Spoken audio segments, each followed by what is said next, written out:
My channel అండి. భారతం చేతి స్వాగతం. ఫిష్ ఫ్రై చేసుకుందామండి. అల్లం వెల్లుల్లి పేస్ట్ వేసాను, సాల్ట్ వేసాను, పసుపు వేస్తున్నాను. ఎలా చేయాలని మీకు చేసి చూపిస్తాను. పసుపు, నేను మామూలు కర్రీ కారం వేస్తున్నానండి. మీ అవసరం పచ్చి కారం కూడా వేసుకోవచ్చు.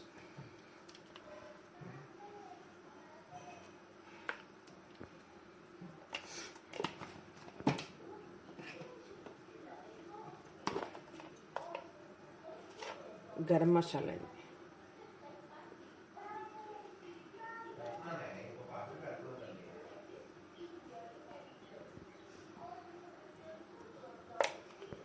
నిమ్మకాయ రసం అండి, లెమన్ జ్యూస్ 2 టేబుల్ స్పూన్ చూసి మళ్ళీ వేసుకుందాం. పడుతుందిలేండి, మొత్తం వేసేస్తాం. 3 స్పూన్లు. ఇవి 1-2 గంటలు నానాలండి.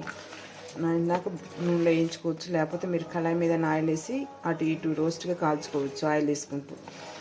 ఇవి 2-3 రోజులైనా ఫ్రిడ్జ్లో పెట్టుకొని, నార్మల్ ఫ్రిడ్జ్లో పెట్టుకొని పిల్లలకి వేయించుకొని పెట్టుకుంటూ ఉండొచ్చు. ఇంతకన్నా మసాలాలు ఏమి వేయద్దు, చాలా బాగుంటాయి. ఇట్లా ట్రై చేసి చూడండి. మీకు ఎలా వేయించాలో చేసి చూపిస్తాను నేను. ఇలా కలిపేటప్పుడే మీరు ఉప్పు, కారం, మసాలాలు చెక్ చేసుకోండి. మసాలా చాలు, ఉప్పు, కారం మీరు చెక్ చేసుకోండి. ఇట్లాంటప్పుడే మీరు చెక్ చేసుకోండి.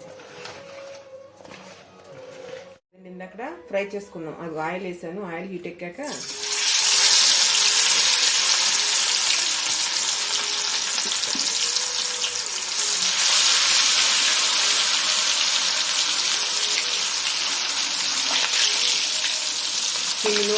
సిమ్లో హైలో పెట్టుకొని వేసుకుంటాను.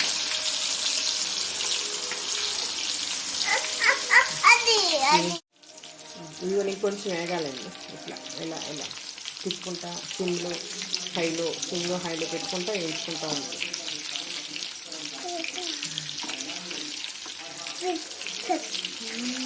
హెల్దీ, పిల్లలు చాలా ఇష్టంగా తింటారు. పప్పు చారులు, గ్రేవీ కర్రీలో నంచి తింటే బాగుంటాయి. ఉట్టేనే ఇంట్రెస్ట్గా తింటారు పిల్లలు తినేవాళ్ళు. ఇదిగోండి చికెన్ ఫ్రై ఎలా ఉందో టేస్ట్ మీరు కూడా, ఇదిగోండి ఫిష్ ఫ్రై ఎలా ఉందో మీరు కూడా చేసుకొని ట్రై చేసి చూడండి. ఎలా ఉందో మా కామెంట్స్ తెలియపరచండి. మీరు కూడా ట్రై చేసి చూడండి. మా వీడియో నచ్చినట్లయితే లైక్ చేయండి, షేర్ చేయండి, సబ్స్క్రైబ్ చేయండి. Thank you.